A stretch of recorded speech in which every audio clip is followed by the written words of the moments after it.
Yeah, I mean, I think it's interesting that ultimately we're looking at Chelsea through the lens of Roman Abramovich. You know, in the past, if a manager went through a run of results like Graham Potter is, we would be expecting a statement from the club any minute saying that he'd been sacked. Ultimately, we don't know what Todd Bowley is thinking because we've got a very, very small sample size. We're judging him on a couple of months since taking over in the summer. I agree that it looks like he's trying to, maybe build a younger squad, maybe going in a little bit of a different direction than they were used to under Roman Abramovich. But ultimately, Chelsea are about results. Their fan bases are used to winning trophies season after season, and they're used to a turnover of players, a turnover of managers not really affecting that. They're actually one of the clubs in the world who've kind of gone against that. The knowledge really is that if you stick with a manager, eventually it comes good. Well, Chelsea have gone against that, and whoever they've had in charge has tended to win. We're kind of waiting to see what Todd Bowley does with this. Ultimately it will be his decision, and if he wants to stick with Graham Potter and build a young squad, then that will be for him. But the Chelsea fans are used to a turnover of managers, and they're used to a run of results like this ultimately costing managers their jobs. So it's one thing to have a change of direction at board level, with a different take on maybe how the squad is put together and the manager. But also the fan base are used to a certain level of success, and that they may not be willing to accept that this is going to take time. And I think at the moment, Graham Potter, at the very, very least, has shown that he needs time to get the best out of this squad.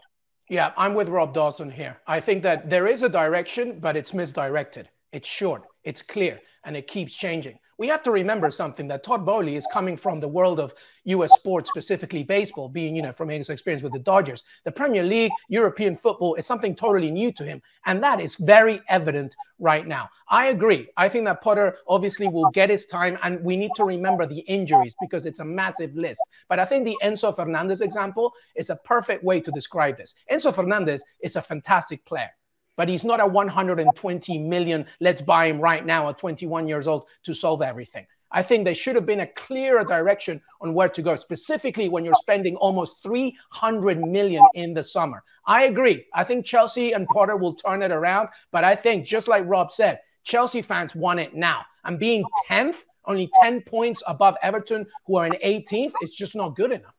Well, let's get on to Man City, because that's why we want to get your take on this, Rob. Talking about turning things around, Pep Guardiola definitely did that yesterday, and he was saved by the bench. He was. Well, he saved himself, because I think he probably picked the wrong team to start the game. We're used to Pep Guardiola occasionally dropping these sort of tactical masterclasses before games, and you look at a team sheet and think, I've got no idea what he's trying to do here. And last night was one of them.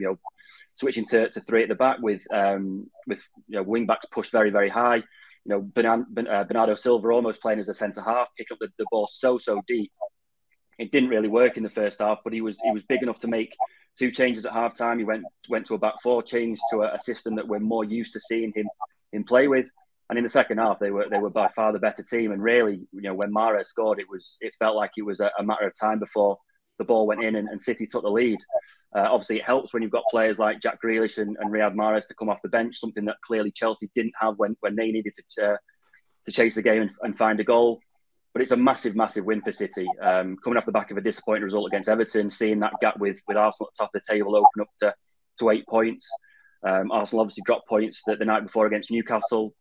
City have gone to Chelsea, won, and the gap is now 5 points, and it looks an awful lot more manageable. And you have to say right now, even though the gap is still 5 points with Arsenal at the top of the league, that City are very, very much favourites at this point in time to win the Premier League title.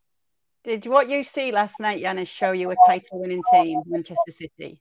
No, it's even scarier because they, as Rob has said, I mean, they haven't played well. Let's not forget, I'm not even looking at Bournemouth or Leeds United, but just before the World Cup, right? I mean, lost at home to Brentford, and Arsenal were just playing, great. And I think that this Manchester City, that's nowhere near their best, which we've seen throughout the game. Really, mistakes were made. That's obviously, I'll get back to it in a second. But, you know, you just get a feeling that eventually when everybody comes good, it's going to be the, you know, same old Manchester City, because he was quite right. João Cancelo, obviously, is not at his best. We saw that in the World Cup, didn't play a lot. If you look at even, you know, the likes of Kyle Walker, I mean, nothing special, although against Mbappe, I thought he was pretty good. But there are a number of players that have been underperforming, and Phil Foden's one of them, even though I said, I think yesterday on the show, that he's much better than Jack Grealish. It was Jack Grealish that came in the second half, and now he's got 3 important assists in the last 3 games as well. So that's how I look at teams, especially like Manchester City. But when Pep Guardiola, I mean, Rob is right. I mean, it's a great thing that at the very least he admitted his mistakes, because sometimes he outcoaches himself. And I think we're looking at him as this genius that he is, I think. But he threw something against the wall yesterday and thought it was going to stick for no other reason. I don't want to say I'm convinced of that, but I just looked at that and said to myself, this is really impossible.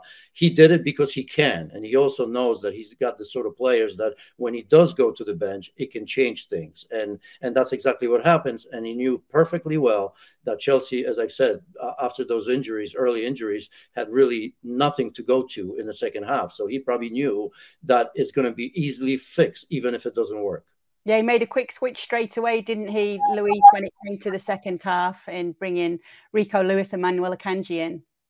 Yeah, Rico Lewis was unbelievable, I thought. He was fantastic. And I think it says a lot for a Man City side to be disjointed. As we said earlier, not being able to register a shot till after like plus 30 minutes. You know, they looked a little bit uncomfortable regardless of what Chelsea were trying to do or trying not to do. And when you have a player like Rico Lewis, an 18-year-old who can come in and really help a lot, then that says a lot for Pep Guardiola's squad. It's not just always about the likes of Phil Foden or Jack Grealish, Riyad Mahrez, you know, even though they were instrumental in that game. I think the substitution changes, specifically somebody like Rico, was fantastic. And that's very good news for Man City, a Man City side who can still win despite not playing that well. Thank you very much for watching ESPN FC on YouTube. For more highlights, analysis and exclusive content, be sure to subscribe.